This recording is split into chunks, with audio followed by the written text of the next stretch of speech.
dakwah kutubi, Ya. dakwah dengan tulisan.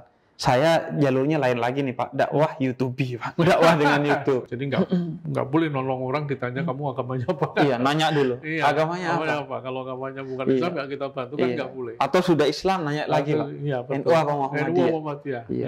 Nanya lagi nanti. Nanya lagi. NU-nya lucu apa enggak? Gitu, misalnya. Maka kita dulu bikin pesaing, Beb.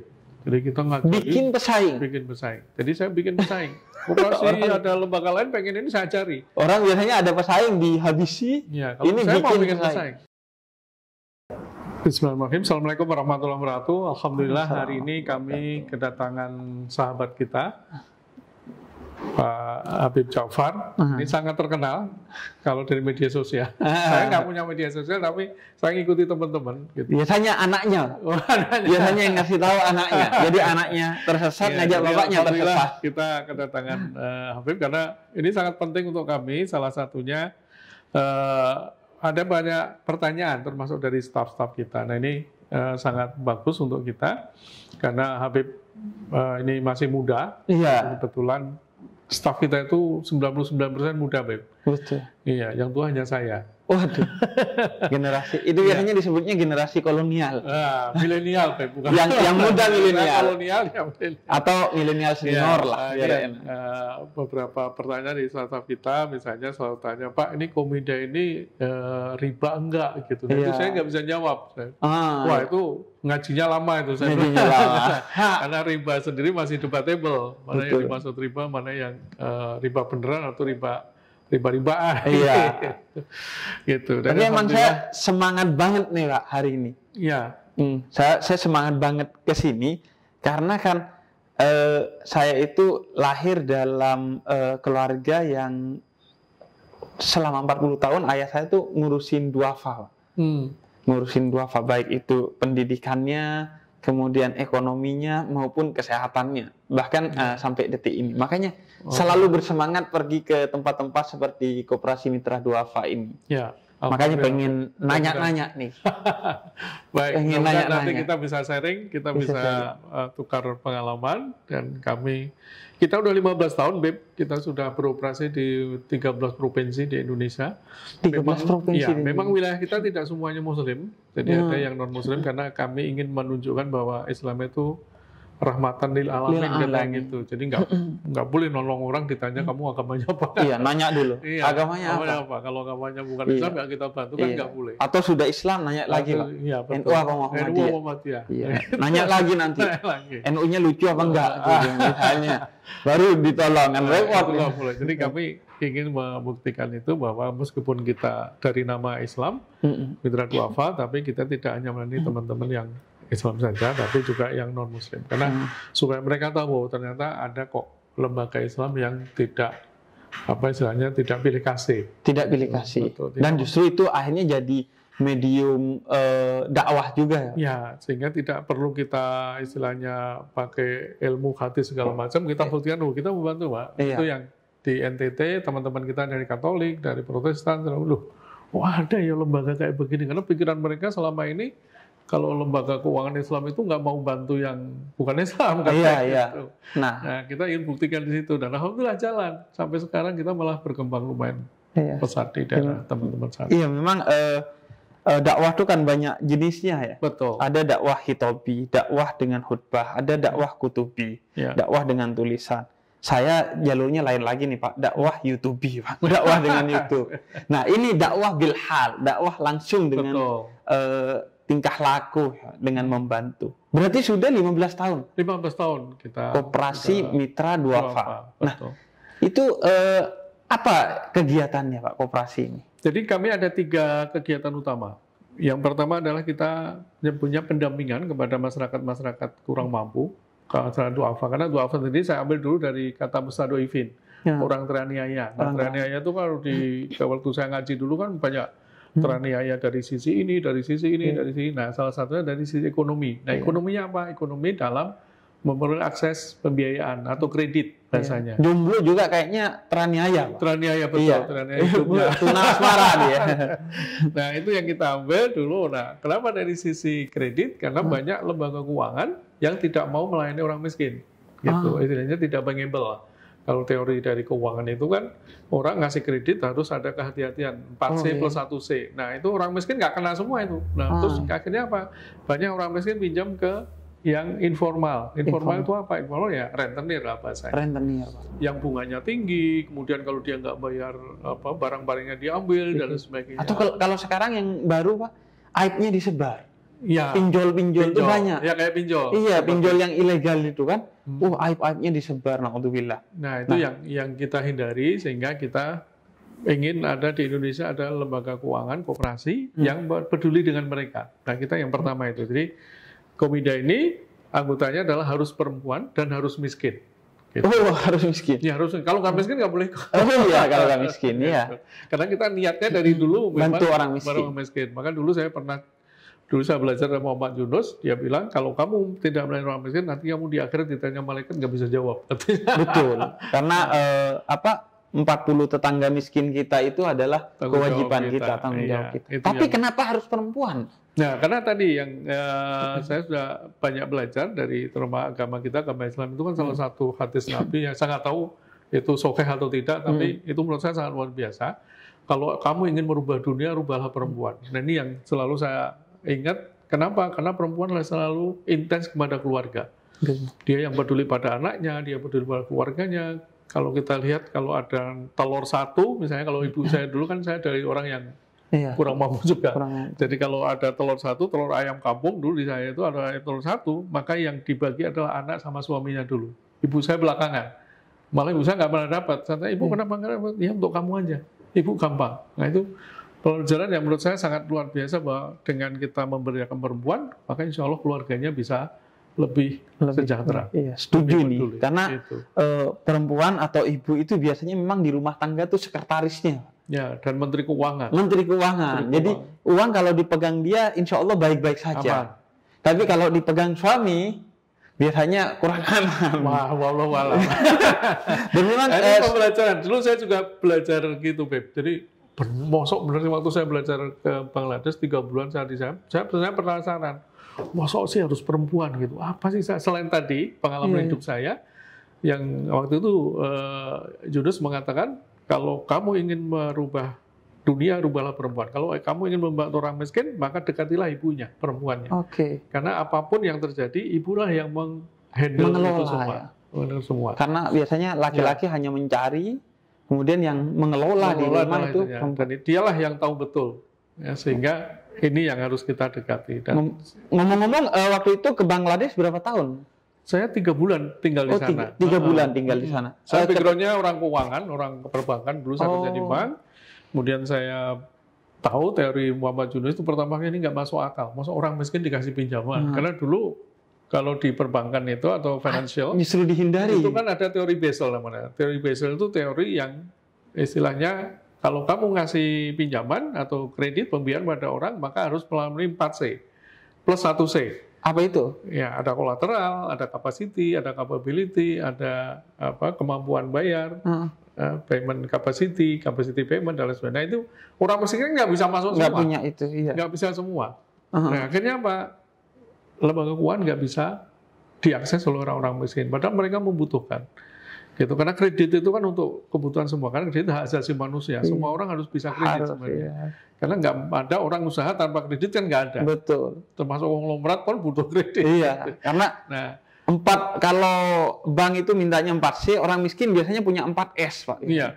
Sangat sederhana sekali. Iya. Pokoknya ya sederhana. Jadi ya yang tidak bisa diberikan oleh teman-teman perbankan sehingga kami belajar ke Bangladesh di sana bisa, maksud Indonesia nggak bisa. Gitu. Memang ada penyesuaian yang saya sesuaikan dan waktu itu saya banyak belajar bagaimana perempuan betul-betul bisa memanage keuangan dari kredit yang diberikan oleh lembaga keuangan itu. Makanya pulang ke Indonesia saya kembangkan ini. Gitu. Pertama dulu di Aceh untuk korban tsunami itu juga tantangan berat. Iya. Berarti itu tahun 2004-2005.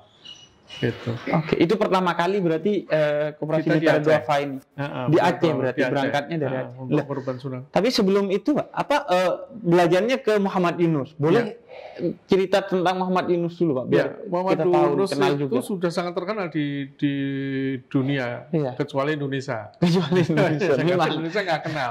Iya, Indonesia kenalnya artis dulu K-pop. waktu kalau dulu saya juga nggak kenal ini siapa. Dulu saya pikir orang Malaysia. Nah, jadi, ini makanya. waktu itu saya dikirim ke Amerika untuk dulu di lembaga keuangan itu ada namanya Micro Credit Summit. Jadi pertemuan lembaga keuangan perbankan yang punya kredit mikro. Gitu. Nah, saya mewakili lembaga perbankan saya ke sana. Nah, semua presentasi termasuk saya. Nah, tapi ada satu orang kalau disebut namanya itu semua tepuk tangan, berikan applause, namanya Muhammad Yunus. Pertama saya bingung, ini siapa nih saya? Kurang ajar betul. Saya kalah di Indonesia. Saya. Akhirnya pada sesi siang itu dengan Presiden Amerika waktu itu Bill Clinton kalau nggak salah sama Direktur Bank Dunia itu datang presentasi. Namanya Muhammad Yunus. Nah, karena wajahnya kan kayak Malaysia, dia kan pakai baju koko lah bahasanya. Kalau di kita baju koko, dan pakai sepatu sendal aja, bukan sepatu, jadi sepatu sendal. Sendal. Nggak pakai dasi, pakai jas. Padahal kita semua pakai dasi, pakai jas. Iya, rapi ya hanya. Iya, karena kita orang bank. Tapi mereka sangat dikagumi beliau itu. Bahkan dulu saya janji sama teman saya, karena saya dikirim 5 orang, waktu itu saya bilang, saya akan tanya dia, apa hebatnya dia, kenapa dia sampai dikagumi di seluruh dunia. Itu dia waktu presentasi, saya tanya terus, saya tanya, nah, mungkin dia bosan lihat saya, jadi akhirnya dia bilang gini, kamu dari mana? Dari Indonesia. Ya udah, kan kebetulan kita yang negara Muslim country itu kan ditempatkan satu hotel karena di situ disediakan musola. Jadi aulanya itu dipakai buat musola. Nah, kebetulan negara-negara Muslim di situ semua, termasuk dia. Ternyata dia orang Bangladesh. Saya pikir orang Malaysia. Kan waktu itu saya dendam, wah sok Malaysia bisa ya. Indonesia gitu. Jadi motivasi ya. Nah, akhirnya sholat Isya, habis itu saya cari mana ini Muhammad Yunus. Karena untuk negara Muslim satu hotel, jadi kita gampang lah ya. Kemudian saya ketemu, kemudian saya dikasih buku namanya Banking for the Poor. Dia tanda-tanda ini saya kasih buku, kamu baca ini. Yang kamu tanyakan tadi ada di sini semua, katanya. Itu buku karangannya dia. Karangan dia. Dan itu yang istilahnya pengalaman dia mendirikan Grameen Bank di Bangladesh untuk perempuan miskin itu yang dia tulis menjadi buku itu. Nah, karena background saya orang keuangan, orang bank, waktu baca buku itu bingung. Karena nggak ada teori bank yang ada di situ. Sebaliknya justru. Sebaliknya, 180 derajat. Jadi saya baca tiap malam itu pusing. Katanya bank kok nggak pakai agunan, nggak ada kredit agreement atau perjanjian kreditnya nggak ada. Bahkan nggak ada perjanjian kreditnya. Nggak ada. Apa? Maksud namanya bank kan judulnya Grameen Bank. Banking for the Poor. Tapi banknya mana? Karena kami orang pendidikan kan. Dan jadi, teorinya kan harusnya bank ya memenuhi persyaratan perbankan yang teori Basel itu. Tapi itu nggak ada semua. Banking for the poor, bank untuk orang miskin kira-kira ya. Karena biasanya bank itu kan untuk orang kaya. Betul. Jadi biasanya saya merasakan loh, kalau duit sedikit nggak ditelepon sama bank. Kalau udah banyak nggak mau kredit ini, nggak mau kredit itu ya. Oh ini padahal problemnya di kemiskinan. Bahkan kemiskinan di Indonesia sifatnya struktural. Orang nggak bisa sulit bangkit ya karena kemiskinannya begitu struktural. Susah untuk kita kemarin kalau kita nggak kalau kita beragama secara kafah, menyelesaikan secara kafah. Kalau hanya dikasih bantuan saja kayak sekarang banyak bantuan-bantuan bansos itu nggak akan menyelesaikan masalah. Kenapa? Ya sistemnya nggak dirubah karena secara struktural udah ngikat dia. Gitu. Jadi selama berapa bulan saya baca buku itu pulang ke Indonesia saya penasaran, kok bisa ya? Cuma kan waktu itu saya orang bank. Wah, masa nggak mungkin lah di Indonesia bisa kita cari. Tapi semakin lama saya baca, semakin saya penasaran. Akhirnya saya telepon, saya email waktu itu ke beliau tahun 98 lah, 99. Itu saya email, saya pengen belajar ini. Dia ngundang saya, udah kamu kesini aja, semua saya tanggung. Tapi kamu tidak boleh hanya 5 hari. Kamu harus 3 bulan. Dan saya bingung. 3 bulan nantinya harus keluar kerja aja lagi. Makanya. Akhirnya saya bilang sama istri saya, gimana Bu, ini ya udahlah, Allah kan yang lebih tahu. Ya, dan insya Allah ini kalau memang pilihan Allah akan lebih tahu. Niat baik dikasih jalan yang baik. Gitu. Nah, akhirnya saya resign dari tempat saya kerja, saya ke Bangladesh 3 bulan.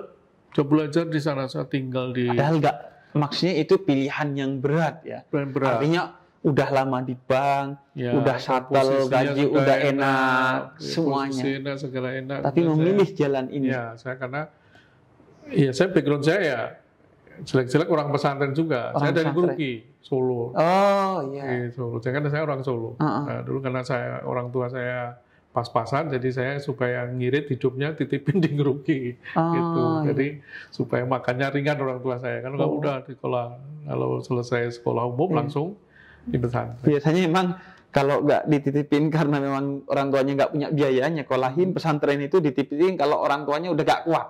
Nakal banget. Nakal banget. Saya nggak nakal, Pep. Saya yang nakal maksudnya. Saya kan pedagang. Pedagang dulu kan pendapatan nggak pasti. Jadi untuk ngirit itu salah satunya ya, udahlah kamu tinggal di pesantren. Iya. Gitu. Nah, dari situ saya banyak belajar di sana itu. Ya, mulai dari kenapa orang miskin.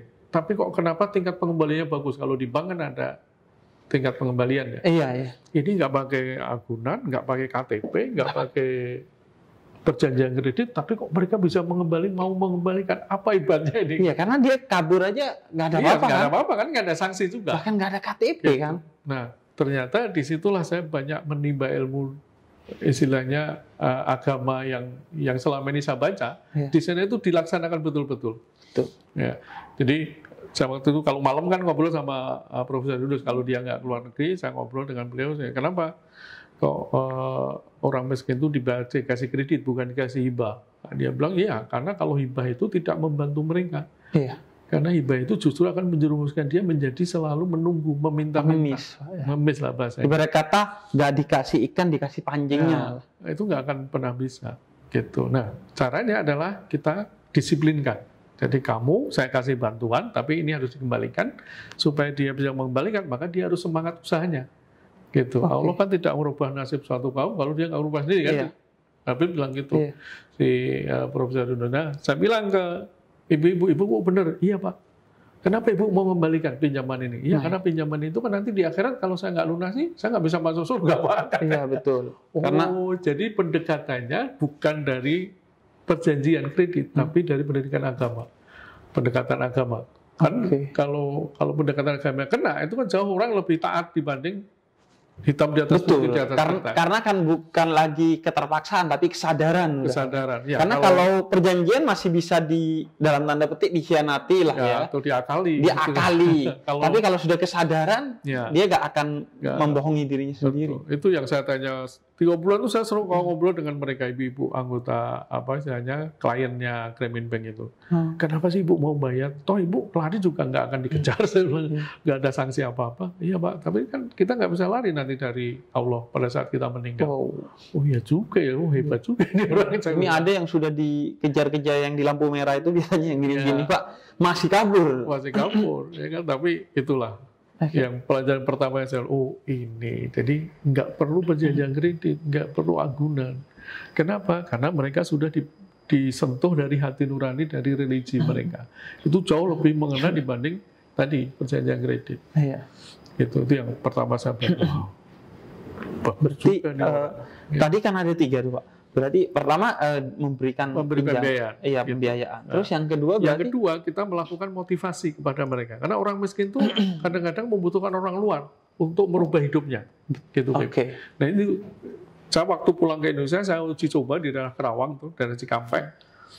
Saya ketemu dengan salah satu masyarakat. Waktu itu didampingi oleh Grameen Bank dari Profesor Syukur Kasim namanya. Untuk Profesor Doktor mau tinggal sama saya di satu desa di Kerawang. Daerah Kerawang.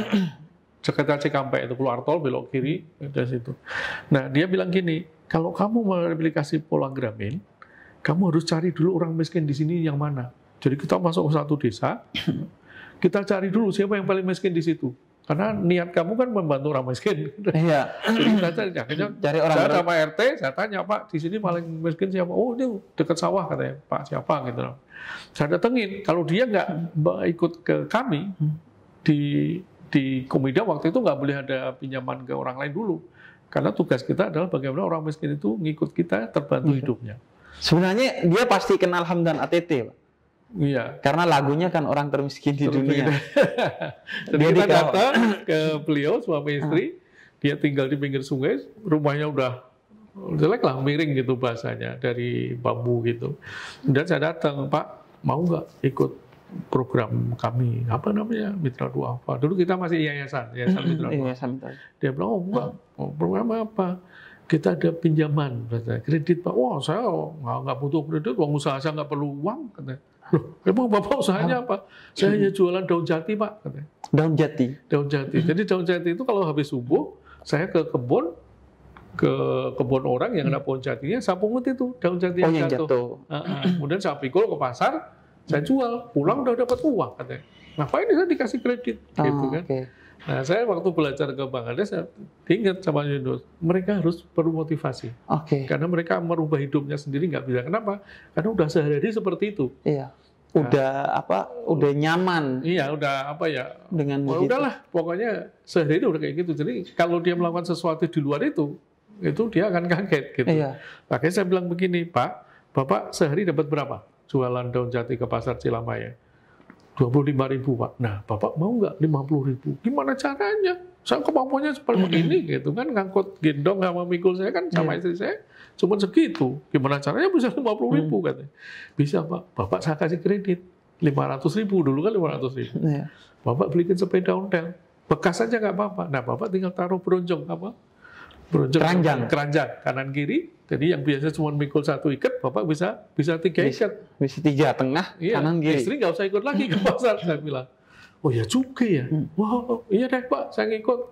Nah, karena memang biasanya pola pikir, Pak. Betul. Nah, ini kan perlu pendamping. Bank kan nggak melakukan itu. Iya, ngasih doang. Iya, ngasih doang. Nah, kita itu salah satu adalah pendampingan itu. Namanya motivasi. Berikan motivasi. Gitu. Kayak ini salah satu contoh. Yang kedua, misalnya kita kan salah satu yang kita tuju adalah bagaimana orang miskin itu terputus kemiskinan dengan pendidikan. Iya. Karena asumsinya kalau di Indonesia itu pendidikan semakin tinggi, maka akses pekerjaan semakin baik. Nah, orang miskin itu biasanya pendidikannya sudah rendah semua. Iya. Sehingga kalau dia nggak lulus SD misalnya, dapat pekerjaan ya paling tukang. Ya, pekerjaan kasar. Non skill lah ya. Dia dapat suami ya atau istri ya orang miskin. Jadi bikin keluarga miskin baru. Terus nggak kelar. Itu ada satu film Bollywood, film India dari Amir Khan. Itu cerita tentang itu, bahwa problem utama kemiskinan adalah pendidikan. Karena orang tuanya miskin, nggak bisa beri pendidikan yang baik kepada anaknya, akhirnya ya terwariskan itu kemiskinan. Iya, betul. Nah, itu makanya kita di Komida ini pertama dulu selain pinjaman untuk usaha adalah pinjaman untuk anak sekolah. Talangan bahasanya, talangan anak sekolah. Jadi setiap mereka masyarakat mau gabung ke kita selalu kita tanya, Ibu anaknya berapa? Anaknya 3. Yang usia sekolah berapa? Yang segini. Yang sekolah siapa? Yang nggak sekolah berapa? Nah, kemudian kita motivasi, Ibu anaknya yang usia sekolah harus sekolah, Bu. Saya nggak punya duit, Pak. Nah, udah pinjam ke Komida, kita bayar di sekolahnya di mana? Mau sekolah di mana? Di SMK ini, ya udah. Ibu datang ke sekolah, minta surat dari kepala sekolah, sampai anak Ibu lulus, biayanya berapa? Komida yang bayari. Jadi Ibu tinggal ngasih makan aja. Gitu. Jadi nggak usah mikirin biaya, Ibu tinggal ngasuh tiap minggu. Kecil gitu. Jadi ini bagian dari yang tadi itu, motivasi itu. Iya, motivasi. Karena untuk anaknya sekolah kan nggak semua orang miskin mau, Pak. Karena orang miskin dikasih duit, kadang dia bingung harus ngapain. Maka perlu motivasi dan pendamping. Ya tadi kayak usaha. Dulu waktu di Aceh kita pertama ngasih pinjaman kepada korban tsunami. Ada yang tinggal istrinya aja, suaminya udah ke bawah tsunami, anaknya waktu kita kasih pinjaman dia bingung, saya pinjam untuk apa, Pak? Ibu usaha, saya nggak pernah usaha, Pak. Saya di sini kan tinggal ngurus suami istri, anak aja. Saya disuruh usaha apa gitu. Nah itu kan kalau nggak kita motivasi gitu. Akhirnya waktu itu saya yang datang ke barak pengungsian. Saya bilang, Ibu pasti bisa, Bu. Allah itu kan ngasih rezeki semua orang. Orang-orang tidak diberi gaji, tapi semua orang pasti dikasih rezeki. Tinggal Ibu mau jemput atau tidak. Saya coba bingung, Pak, usaha apa. Nah sekarang gini aja, Ibu selama ini ngapain? Ya paling masak. Nah, masakan Ibu yang paling enak menurut keluarga Ibu waktu itu apa? Nasi goreng, Mbak. Nah, Ibu jualan nasi goreng. Nah, pas nih. Menurut keluarga Ibu, jangan menurut Ibu. Iya. Karena kalau menurut Ibu sendiri, pasti enak. Akhirnya dia usaha nasi goreng. Oh iya, Pak, ya jalan gitu. Jadi, ada yang dulu bikin, saya pernah kerja di tempat orang bikin kue. Nah, berarti Ibu bisa bikin kue. Ya, Ibu bikin kue. Itu dulu kan di Aceh gitu, Pak. Jadi pertama itu pembiayaan, kedua motivasi. Kalau yang ketiga, sekolah. Nah, yang ketiga ini adalah untuk kesehatan. Oh, Nah, kenapa kesehatan orang miskin itu penting? Karena biasanya orang miskin itu karena lebih miskin lagi karena sakit. Kan orang miskin nggak boleh sakit. Nggak boleh sakit. Kalau sakit kan nggak bisa bayar dia. Iya. Nah, gimana supaya dia nggak sakit? Maka lingkungan. Maka di kita ada pembiayaan untuk renovasi rumah, pembiayaan untuk sanitasi, akses air bersih. Karena hidup itu pertama kan akses bersih. Betul. Orang hidup kan sebagian besar dari air. Dan manusia diciptakan dengan air. Dengan air. Kalau dia nggak bisa menikmati air bersih, ya pasti sakit perut, mulai diare, mulai segala macam. Iya, karena kita semua ini dari air diciptakan oleh Allah. Jadi mereka nggak punya akses bersih selama ini kan ke sungai atau ke apa, itu kan nggak sehat. Ya, ibu bikin air bersih. Nggak punya uang, Pak. Kita bikinin, ibu tinggal bayar tiap minggu. Sehingga dia sekarang punya WC, punya sumur, punya dan akhirnya jadi air bersih. Akhirnya kan lebih sehat. Iya. Gitu. Karena yang menghidupi manusia dan semesta, kata Allah, adalah air itu sendiri. Tiga hal ini kan struktural bisa kita pangkas dari sini. Karena kita bukan pemerintah kan terbatas. Jadi minimal dia punya modal, anaknya sekolah supaya apa? Supaya tidak menciptakan keluarga miskin baru. Gitu. Maka kita juga berikan kesempatan anak ibu kalau lulus SMA atau SMK kerja ke Komida. Kami buka. Kita sebagian besar juga ada anak-anak anggota supaya untuk membuktikan tuh anaknya si miskin aja kerja di Bank Komida, di lapangan namanya Bank Komida. Bank Komida. Oh bisa Bank Komida, nah, sehingga termotivasi masyarakat yang lain itu. Oh, anak saya harus sekolah dan lain sebagainya. Nah ini mumpung ketemu dengan Pak Slamet Riyadi, sebagai pendirinya nih kan, pendiri Komida kan Pak. Nah kalau saat ini Pak, sudah setelah 15 tahun nih, bagaimana posisinya Komida? Ya alhamdulillah Komida sudah berkembang cukup baik ya, untuk sekelas koperasi yang seperti ini. Artinya kita kan koperasi yang didirikan oleh orang-orang yang nggak terkenal dalam tanda kutip. Ya kayak saya kan siapa yang kenal gitu. Dan ada Bu Haji Elin itu juga pendirinya. Kemudian kita sudah menarik dalam tanda kutip anak-anak muda untuk gabung di koperasi. Karena dulu waktu awal-awal itu anak muda nggak mau gabung koperasi, Beb. Iya, kayak kesannya itu terbelakang, nggak keren. Nggak keren, betul. Nggak keren. Iya, jadi nggak keren lah. Jadi waktu awal kita bikin koperasi itu, saya nyari staf setengah mati. Karena setiap saya ketemu dengan anak-anak, dia bilang, wah, saya lulus SMA, masa kerja di koperasi, Pak. Level saya mau kerja di pabrik, Pak, di Cikarang, di Kerawang gitu. Betul. Wah, gimana nih? Mungkin mereka salah spelling, Pak. Koperasi, koperasi gitu. Makanya. Nah, akhirnya saya dengan Bu Haji diskusi ini gimana caranya supaya anak muda mau gabung di koperasi. Nah, salah satunya adalah gaji. Gitu, karena setahu kami koperasi itu rata-rata gajinya kecil. Nah, kita bikinlah koperasi gajinya yang nggak gede banget tapi bisa dibanggakan lah dalam tanda kutip. Jadi anak muda kerja di koperasi tapi gajinya gaji kota bahasanya. Gimana caranya? Kita bikin ring gaji yang tidak seperti koperasi lain. Nah dari situ salah satunya yang menarik adalah anak muda seneng kerja, wah jadi Komida enak ini, tambah sejahtera gitu kan bahasanya.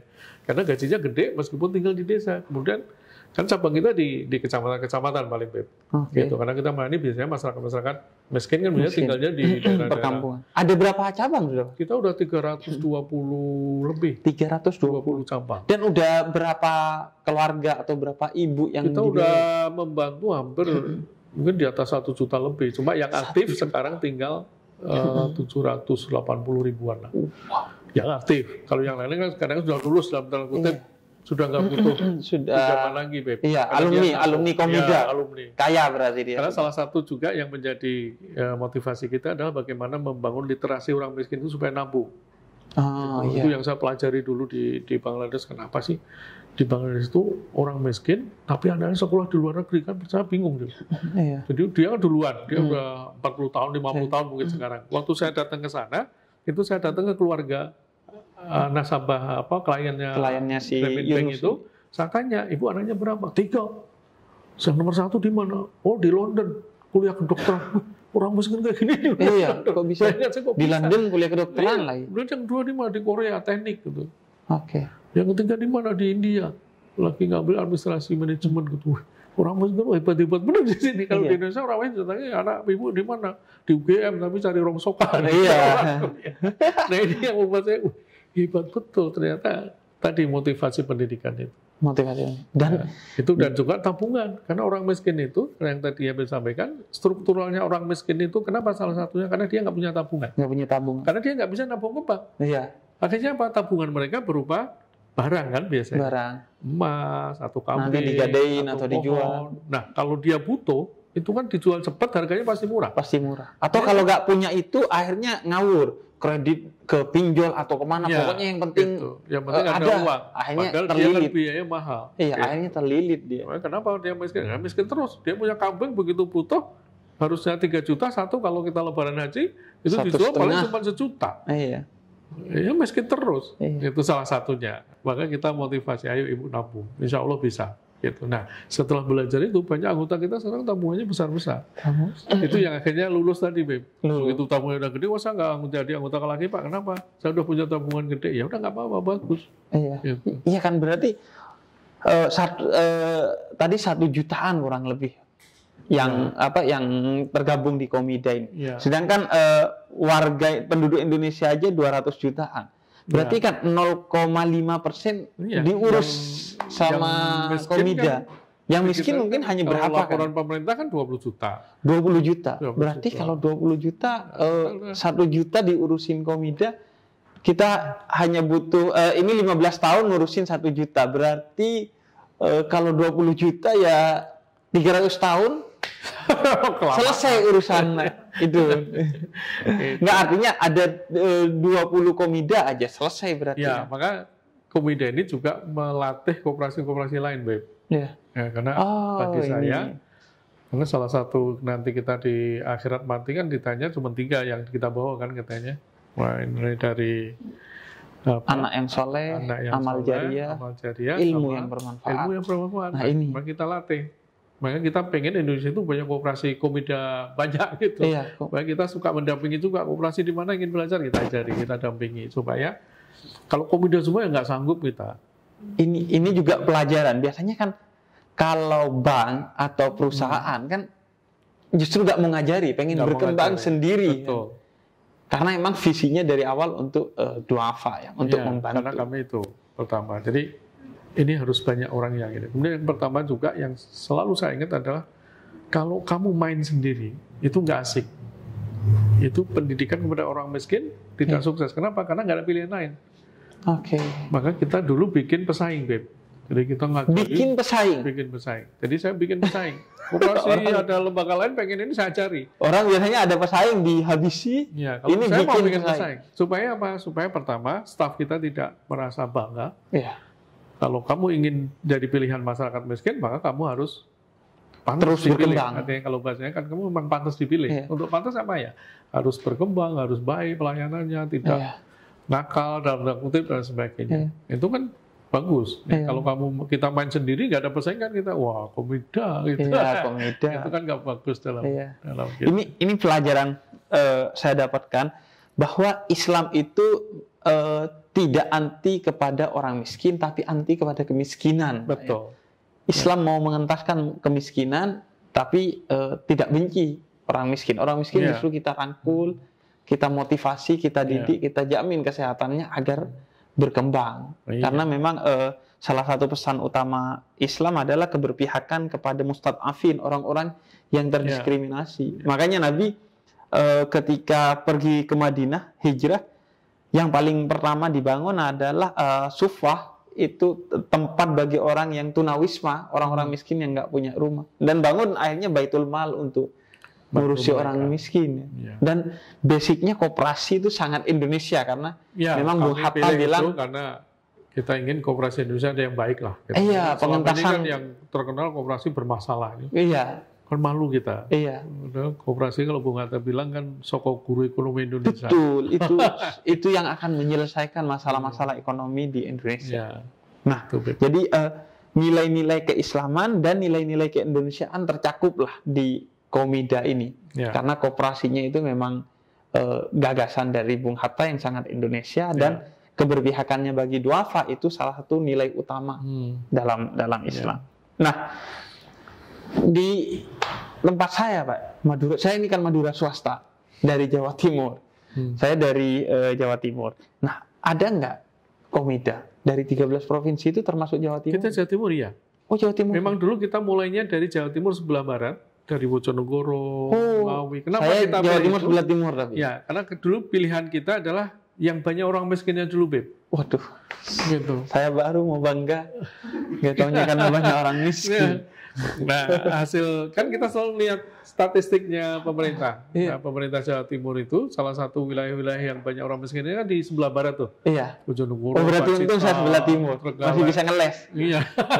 Makanya kita kenapa nggak buka di timur dulu karena banyak orang kaya. Oh iya. Itu bukan berarti tidak ada orang miskin, pasti ada. Pasti Cuma ada. memang kita cari mayoritas yang tadi teraniaya tadi. Kalau Madura negerinya, Pak, sudah ada komite? Kita belum Belum. di sana. Nah, Insya itu. Allah, makanya kemarin karena corona, kalau nggak ada corona, mungkin saya udah survei, saya udah menguasai daerah Oke. Madura. Madura. Alhamdulillah saya udah berapa kali ke sana. Ke Madura, Pak. Ya, sampai ke mana tuh, yang timur itu, yang garam daerah Sampang, Pamekasan. Pamekasan, Sampang, Bangkalan. Iya, saya banyak teman di sana. Sumenep. Kapan kamu buka di sini? Ntar dulu, ini baru sampai Gresik. Oh iya, itu dikit lagi udah Bangkalan sih. Teman-teman kan Pak, kita di tapal kuda dulu karena di sini juga Madura juga banyak saudara kita. Ya udah, nanti setelah itu baru belajar ke negerinya aslinya. Negeri aslinya, oke. Nah, Gitu. selain kemudian nanti akan mengembangkan ini di Madura dan di berbagai kawasan, insya Allah sampai seluruh provinsi di Ya, Indonesia. insya Allah kita akan maksimalkan. Nah, mimpi lain Komida itu apa? Sekarang, Ya, mimpi terbesarnya. Mimpi terbesar kami saat ini ya, selama saya di Komida adalah bagaimana istilahnya Komida itu menjadi pilihan utama masyarakat miskin dan kita bisa mensukseskan orang miskin itu tidak miskin lagi meskipun kualitas miskinnya aja yang berbeda gitu loh. Iya. Karena kalau kita bikin orang kaya kan nggak mungkin. Karena dunia ini kan Allah yang membuat ada orang kaya, orang miskin. Gitu, ada merah, ada putih. Tapi miskinnya yang kita inginkan adalah jangan miskin-miskin banget lah bahasanya. Iya. Kalau dulu misalnya miskin itu makan sehari sekali, ya sekarang makannya 3 kali, tapi makin miskin ya nggak apa-apa. Artinya berkecukupan. Iya. Kalau saya bilangnya jangan di bawah garis kemiskinan. Ya. Pas di garisnya. Ya. Bisa Di atasnya. Nah, kalau saya ada. Artinya kan memang kaya itu ya itu soal rezeki lah, relatif. Ya, Yang penting kita cukup. Ya, Tidak betul. sampai kelaparan, tidak sampai harus meminta-minta karena itu menjatuhkan harga diri Ya, kita. karena indikator kami untuk mementas dari kemiskinan itu nggak terlalu muluk. Pertama, anaknya sekolah semua, punya akses kesehatan air bersih yang baik. Oke. Kalau dia sakit ke dokter bukan ke dukun. Iya. Atau ke Habib biasanya minta doa. Padahal Habibnya juga sakit. Kadang-kadang ke pohon. Iya. Ke pohon. Nah, supaya realistis lah. Kalau dia sakit ya ke dokter. Iya. Gitu. Minimal bidan desa. Gitu. Ini yang kita 3 hal ini. Ya. Dia juga ada PR besar di Indonesia ini yang mimpi kita masih belum sukses adalah bagaimana supaya anak-anak kita ini tidak dinikahkan di bawah usia dini. Oh, ini penting. Ini yang juga menurut saya sangat penting untuk kita. Karena sampai hari ini masih ada beberapa kasus di beberapa wilayah operasional kita, anak yang baru lulus SMP udah dinikahkan. Meskipun secara aturan padahal sudah tidak, Pak ya. Tidak. Karena secara aturan kan di lapangan kan semua bisa diatur gitu. Betul. Orang Indonesia kreatif urusan gitu-gitu. Makanya kenapa kita minta mereka anaknya untuk minimal SMA. Karena asumsi kami SMA itu 18 tahun baru lulus. Iya. Gitu kan beda. Kecuali kalau di kota kan anak pintar 15 tahun udah lulus SMA juga ada. Cuma kan untuk umumnya itu biasanya 18 tahun. Apa hubungannya Pak pernikahan usia dini dengan Komida? Kenapa dihindari? Ya, karena kalau usia dini ini kan mereka belum siap secara lahir batin sebenarnya. Iya. Ya, belum siap juga secara ekonomi. Nah ini ya, karena kepeduliannya kepada ibu-ibu tadi. Kenapa? Karena kalau dia nikah cepat, itu kan biasanya muncul masalah. Termasuk ya ekonomi. kalau langsung, ya kan, aja bisa berlangsung perkawinan lama. Lah kadang-kadang kan baru nikah, baru punya anak satu udah dicerai sama suaminya. Iya. Nah, saya kepepet dia dari keluarga miskin baru. Nah, itu kan repot sebenarnya. Jadi betul-betul bukan hanya di hilir, di hulu juga berarti diurusin kita pangkas oleh dari Komida. atas supaya tidak hanya istilahnya kita ngurusi nunggu di hilir aja. Kalau itu nggak di stop ya terus aja nggak ada selesainya nih. Tadi, ya itu akan selamanya akan seperti itu. Maka banyak teman-teman yang saya suka guyonan ke saya gitu. Loh Pak Samad, kalau ada keluarga miskin kan Komida yang senang. Oh enggak, saya ngapain saya senang. Itu target Komida. Bukan itu. Karena saya ingin target Komida itu, meskipun dia miskin, tapi kualitas miskinnya udah berubah. Saya bilang. Gitu. Ya nggak apa-apa dia miskin, tapi miskinnya sudah mampu, sudah cukup. Paling nggak ngerepoti orang. Ya, artinya dia punya usaha yang mandiri dan sebagainya. Sebenarnya itu sudah nggak lagi disebut miskin ya, cuman ya berkecukupan lah. Iya, cuma kan apa istilahnya struktur di Indonesia kan kalau ada yang kaya pasti ada yang miskin, gitu. Tapi yang miskinnya miskin yang lebih beradab lah bahasanya. Oke. Jadi memang gimana supaya banyak anak muda yang mau mengembangkan koperasi, bergabung dengan koperasi, karena ini penting. Karena koperasi ini menurut saya salah satu perusahaan yang paling adil di dunia. Nah, kan? Kalau PT kan yang punya yang kaya yang punya. Tapi kalau koperasi kan semuanya. Ya, kalau Komida ada untungnya, bukan hanya staf Komida, anggota pun kita bagi. Semua dapat merasakan.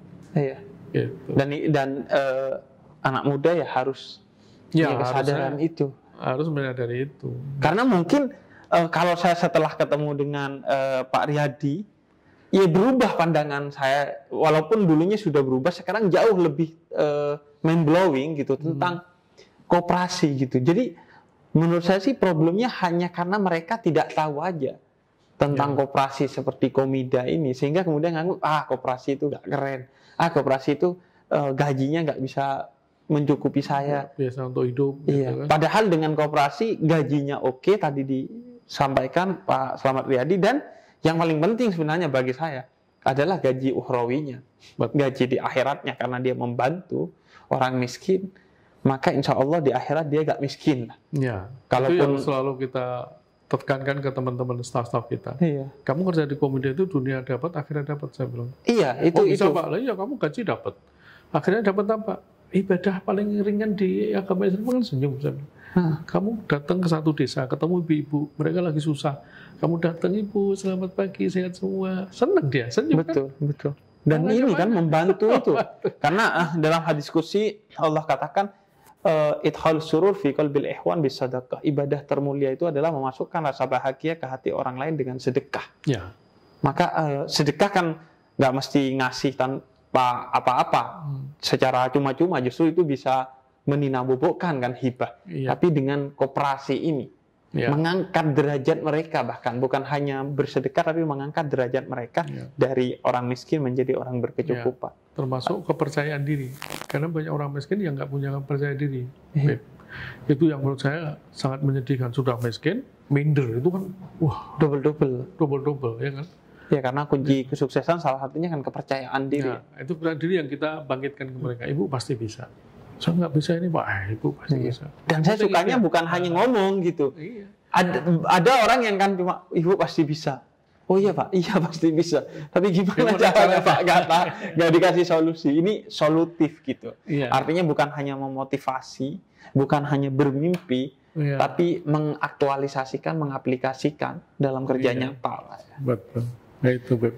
Oke, ini mind blowing banget Pak. Mengubah perspektif saya, pola pandang saya tentang koperasi semakin baik, dan ya saya merasakan vibes yang positif sekali hari ini di video ini, karena memang yang ngumpul bersama orang-orang yang berkumpul dengan orang-orang miskin, memberi senyum kepada dia, menyelesaikan masalah-masalah dia, sehingga pasti dia orang yang disenyumi lah oleh Allah, disenyumi oleh nabinya.